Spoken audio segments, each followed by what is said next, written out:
Shalom saudara sekalian, salam sejahtera dalam kasih Tuhan kita Yesus Kristus.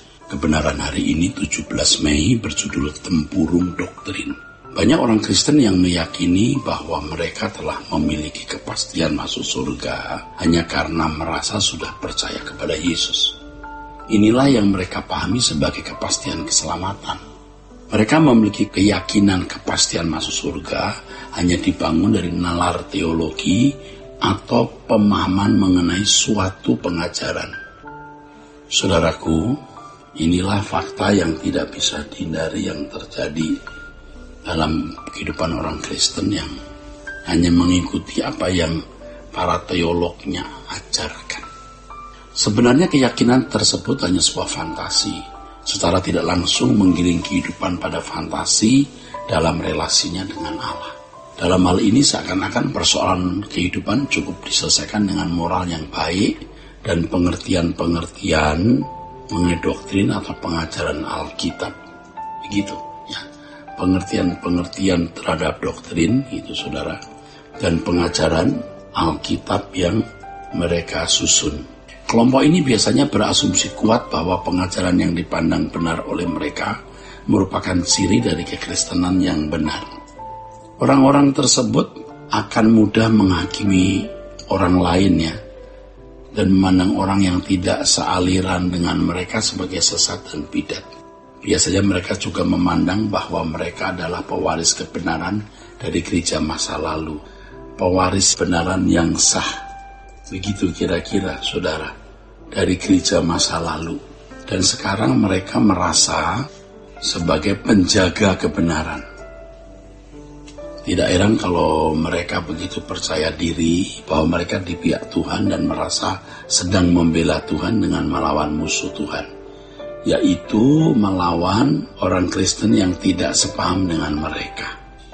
Tentu saja hal ini membuat mereka menjadi arogan, padahal mereka hanya mensakralkan pandangan para teolog masa lalu dan berbagai keputusan konsili yang seharusnya tidak boleh disejarkan dengan otoritas Alkitab. Mereka telah terpenjara dalam ruang tempurung doktrin yang mestinya pengajaran-pengajaran atau doktrin-doktrin tersebut harus direvisi dan dibaharui seiring dengan perjalanan sejarah kehidupan manusia dan sejarah gereja Tuhan di dunia yang belum selesai dan yang selalu berubah.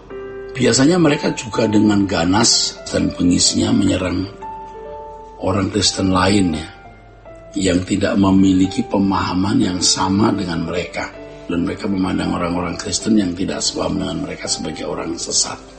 Padahal mereka sendiri, orang-orang arogan ini belum tentu juga selamat.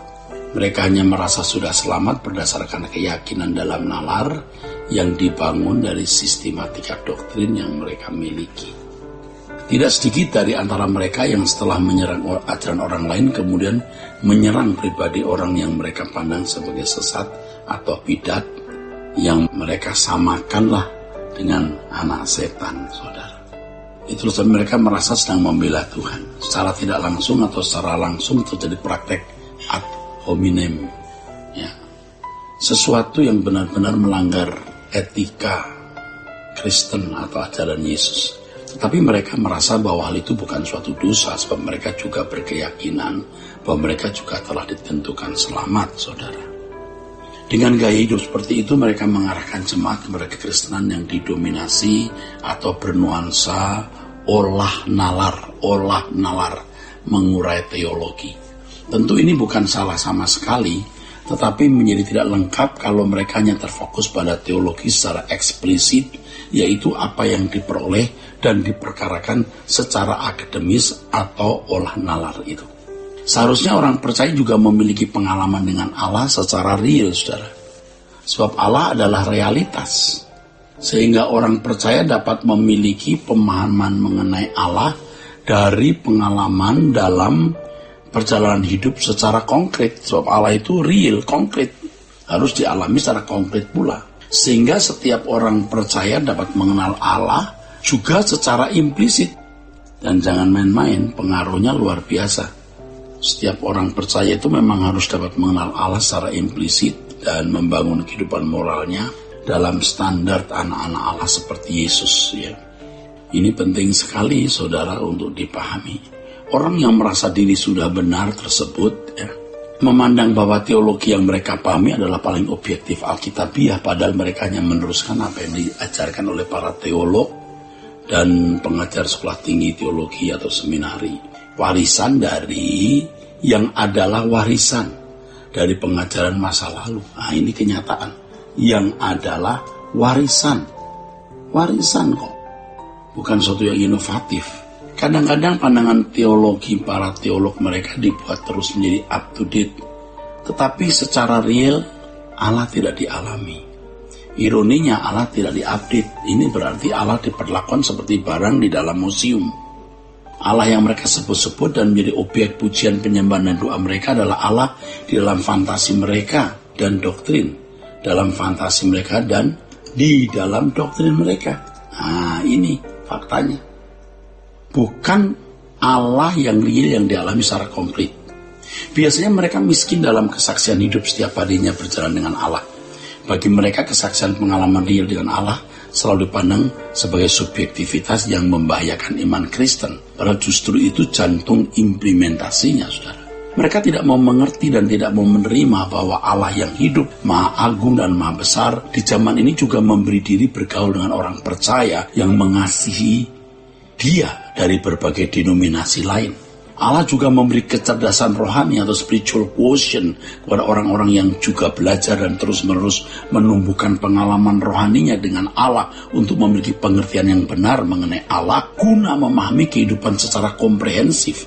Sesungguhnya banyak orang percaya di luar denominasi mereka bukan saja mampu berteologi dari perspektifnya yang benar, tetapi juga memiliki hidup yang tidak bercacat dan tidak bercelah. Dan mereka pun juga selalu belajar untuk sungguh-sungguh dapat sempurna seperti Bapa atau serupa dengan Yesus. Jadi jangan seperti kata di bawah tempurung. Ini merasa diri paling benar, lalu di luar mereka tidak ada orang benar. Padahal banyak orang-orang di luar denominasi mereka yang memiliki perspektif yang benar dalam mengalami Allah secara komprehensif. Juga memiliki doktrin yang baik dan bahkan memiliki pengalaman hidup yang real dengan Allah. Dan banyak orang di luar mereka juga yang berdampak bagi sesamanya dan berguna bagi masyarakat, bangsa, dan negara. Oleh sebab itu kita jangan berpikir picik, saudara, ya. Berpikir besarlah. Kiranya kebenaran ini, saudara, memberkati kita sekalian. Sola Gracia.